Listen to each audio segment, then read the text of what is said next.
Please hit the subscribe button and the notification bell, like, comment, and share. Blessed morning mga lalabs. Good morning po sa ating lahat. Welcome to my channel, Tita Ann Vlog. Muli, lagi po natin tandaan. Always remember, in times of good and bad, there is an arm that never gets tired to lifting the up. God will hold you and will never let you down. Let each day of your life be filled with love, joy, peace, and happiness. Blessings overflowing in our life. Be good, be kind, be happy always. Jesus loves us. Ito po mga lalabs ang ano ng mga ibon dito sa harap ng bahay. Maybe in 1 week, 3 or 4 times sila po nandyan.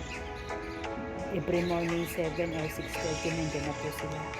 Ang ganda pong pakinggan ng kanilang mga ano nila, kanta. Ang ganda po. Enjoy mga lalab sa pag-anood.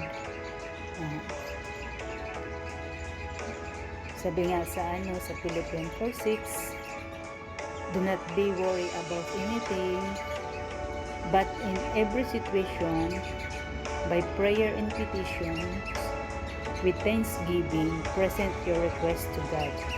Yan po ang ano natin sa Philippians 4:6.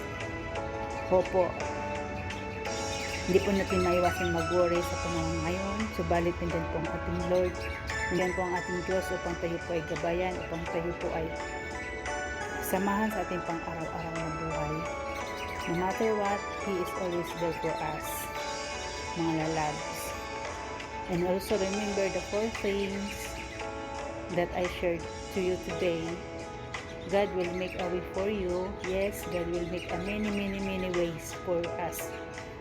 Sana naman po ang ating mga sitwasyon. And then, God is fighting your battles. Yes, God is fighting for our battles. And then, pray. Prayer is the best medicine. Yes, kailangan po natin mag-communicate lagi kay Lord. Hindi lamang kung kailan tayo natin magkakaroon ng problema saka tayo lalapit sa Kanya. Dapat every single day of our life, always talk to God. Always ask her wisdom, her knowledge and understanding sa bawat isa po sa atin. Kasi hindi po natin kayang mapagtagumpayan ang anumang hamon ng buhay kung hindi po natin siya kasama. And then, the last is trust God's timing. Yes. God's timing is the perfect timing for us. Wala pong makakatalo dyan. Kaya maging matatag lamang po tayo, maging masaya, maging malawak ang pag-unawa sa lahat ng mga bagay-bagay, maging masaya tayo lagi, mga lalabs. Okay, enjoy po sa panonood. Love you all. Enjoy po.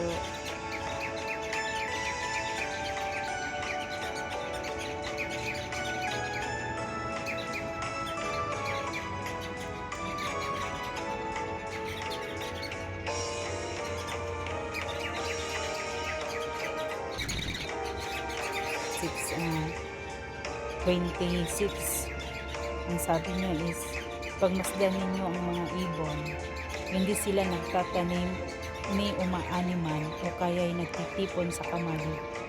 Ngunit pinapakain sila ng inyong Ama na nasa langit. Hindi ba't higit kayong mahalaga kaysa sa mga ibon?